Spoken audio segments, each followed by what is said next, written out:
বঙ্গোপসাগরে নিজেদের কৌশলগত অবস্থান আরও শক্তিশালী করতে ভারতের পশ্চিমবঙ্গের হলদিয়ায় একটি নতুন নৌঘাঁটি স্থাপনের সিদ্ধান্ত নিয়েছে দেশটির নৌবাহিনী। দিল্লির দাবি, এই পদক্ষেপ কেবল শুধু সামরিক শক্তি বৃদ্ধি নয়, বরং আঞ্চলিক নিরাপত্তা এবং সামুদ্রিক নজরদারি, মানবিক সহায়তার ক্ষেত্রেও বড় ভূমিকা রাখবে। তবে এর মাঝেই নতুন চক্রান্ত দেখছেন ভূরাজনৈতিক বিশ্লেষকরা।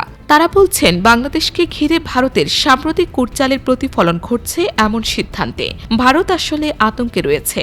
তারা নানা অজুহাতে বাংলাদেশকে ঠেকাতে মরিয়া হয়ে উঠেছে।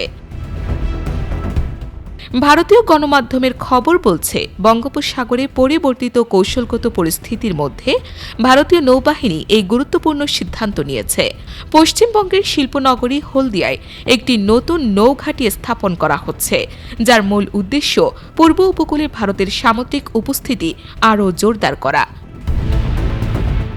হলদিয়া হুগলি নদীর তীরে অবস্থিত এবং বঙ্গোপসাগর থেকে প্রায় ১৩০ কিলোমিটার দূরে স্যান্ড হেডস ডিপসি অঞ্চলের কাছাকাছি।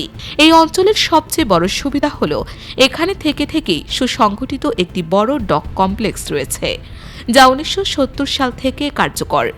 বড় আকারের জাহাজ পরিচালনার জন্য উপযুক্ত এই পরিকাঠামো নৌবাহিনীর এই নতুন ঘাঁটি গড়ে তোলার কাজকে অনেকটাই সহজ করে তুলেছে। ভারতের নৌসূত্রের খবর অনুযায়ী এই নৌঘাঁটিতে মূলত ছোট ও অত্যন্ত দ্রুতগামী যুদ্ধজাহাজ মোতায়েন করা হবে। এর মধ্যে রয়েছে ইন্টারসেপ্টর ক্রাফট এবং আধুনিক জেট ফাস্ট অ্যাটাক ক্রাফট। এ ধরনের জাহাজ উপকূলীয় নিরাপত্তা, দ্রুত টহল, জলদস্যুতা বিরোধী অভিযান এবং সন্দেহজনক নৌযান শনাক্ত করতে বিশেষভাবে কার্যকর।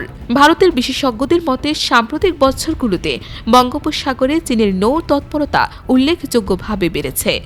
বাংলাদেশের চট্টগ্রাম ও পায়রা বন্দরের মতো গুরুত্বপূর্ণ প্রকল্পে চীনের বিনিয়োগ, পাশাপাশি বাংলাদেশ নৌবাহিনীতে চীনা যুদ্ধজাহাজ ও সাবমেরিন যুক্ত হওয়া ভারতের জন্য নতুন সমুদ্র সমীকরণ তৈরি করেছে। ভারতের প্রতিরক্ষা বিশ্লেষকদের মতে, হলদিয়ায় এই ঘাঁটি থেকে চীন, পাকিস্তান এবং বাংলাদেশের সামুদ্রিক গতিবিধির উপর নিরবিচ্ছিন্ন নজর রাখা সম্ভব হবে। এছাড়াও নতুন এই নৌঘাঁটি আন্দামান ও নিকোবর দ্বীপপুঞ্জের ত্রিসেনা কমান্ডের সঙ্গে সমন্বয় আরও মজবুত করবে।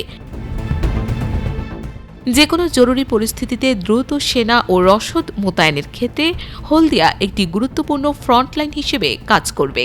পরিশেষে বঙ্গোপসাগরে চীন, পাকিস্তান ও বাংলাদেশের সামুদ্রিক তৎপরতার বিপরীতে হলদিয়ায় এই নৌঘাঁটি স্থাপন ভারতের একটি স্পষ্ট কৌশলগত বার্তা।